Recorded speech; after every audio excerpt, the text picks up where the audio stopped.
What is up, YouTube? Lamont at Large. Coming to you live, of course, but I'm not live. I am in Richmond, Missouri.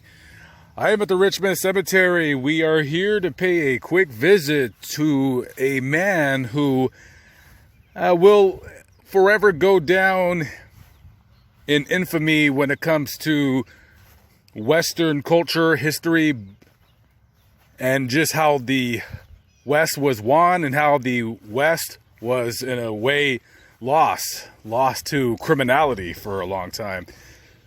And when I say this man's name, it invokes a visceral feeling in history buffs at large, and that man's name is Bob Ford. And when I say this man's name, a couple different descriptions will come to people who already know who he is.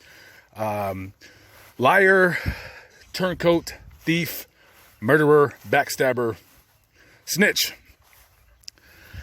Bob Ford, if you don't know who he is, Bob Ford is the man who on April 3rd, 1882, while Jesse James was standing on a chair straightening a picture frame, pulled out his gun and shot him in the back of the head.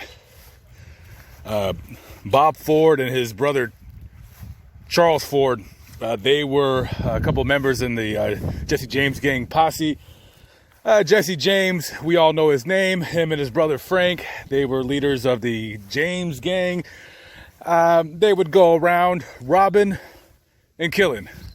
That's all they did. The Jesse James gang was quite prevalent right after the Civil War.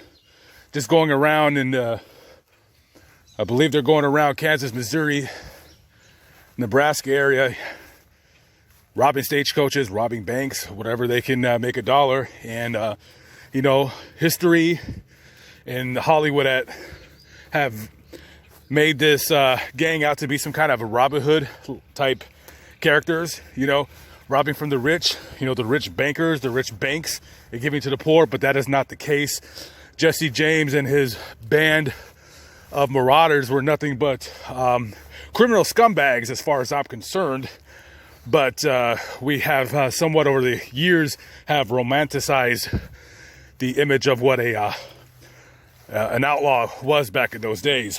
They were quite prevalent about 10 years after the Civil War ended, and then they slowed down quite considerably in around 1876, and then had a little bit of a resurgence at the time of his death. Jesse and his gang, including the Ford brothers, were planning a robbery. And at that time, different people say different amounts, but at one time there was a $10,000 bounty, dead or alive, on the heads of Jesse and Frank James. And Bob Ford had every intention on collecting on that reward. So while Jesse James, his wife and two kids were at home, he sneaks up behind them, pulls out his gun, and just shoots him. Just it's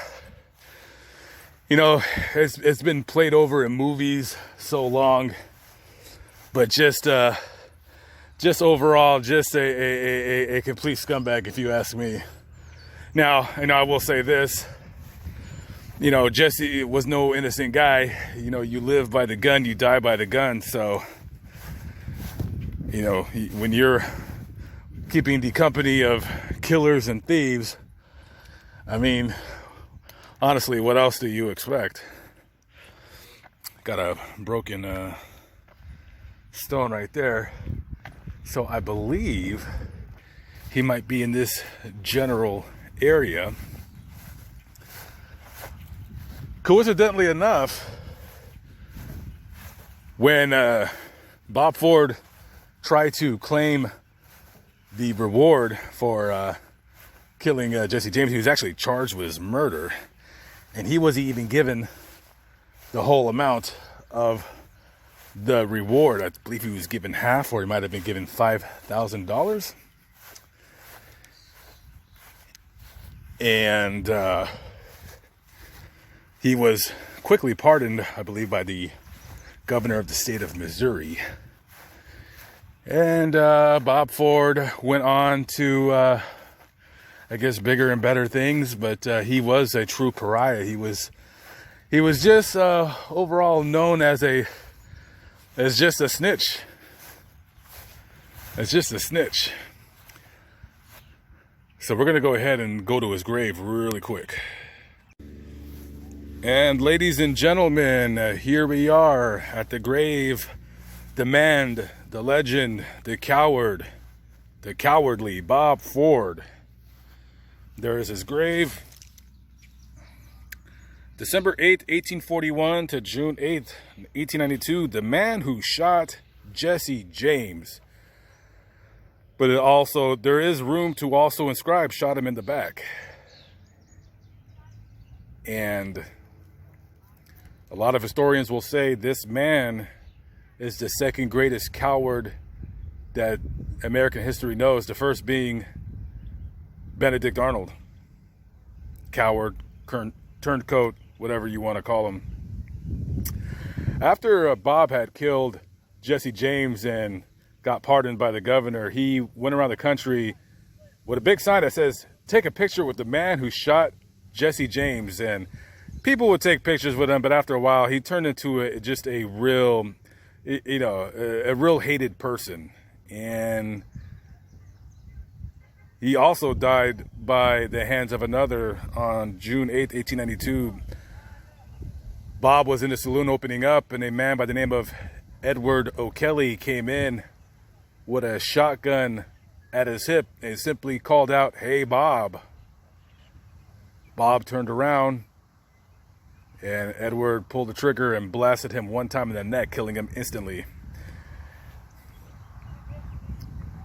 Edward O'Kelly was given a life sentence for the murder. Some people say that he killed Bob just to get revenge for Jesse James. Some say that Bob stole a piece of jewelry from him. Who knows? He ended up doing 9 years of a life sentence, and he was released, and later on he was killed by a policeman. A lot of killings back in those days. Anyways, that's about it. There is all to show. I'm getting ready to get out of town. See you later, Bob. Anyways, I gotta hit the road. Hope you enjoyed the video, and I'll catch up with you on the next vlog. Have a good day, guys. Peace out.